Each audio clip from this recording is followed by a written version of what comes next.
आम ग्राम पूरा एरिया पूरा घर फाटी साराणी किंतु आज पर्यंत आम समस्त लिखित अभियोग कौन पदक्षेप नहीं ना आज पर्यंत सरकार कि प्रशासन कि कंपानी कर्तृपक्ष मु अंगद साहू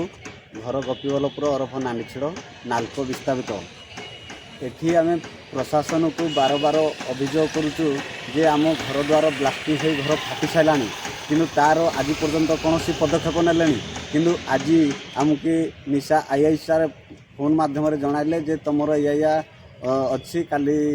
ना ये 3-4 दिन भितर कौन पदक्षेप ने जे ना बाउंड्री सर्वे बाउंड्री पुल पुतबे ना नाल डाइवर्सन करेंगे किंतु आम घोर निंदा करुचु जे एठी लोक विस्थापित लोक कौन आज पर्यंत थैथान कि निजुक्ति कौन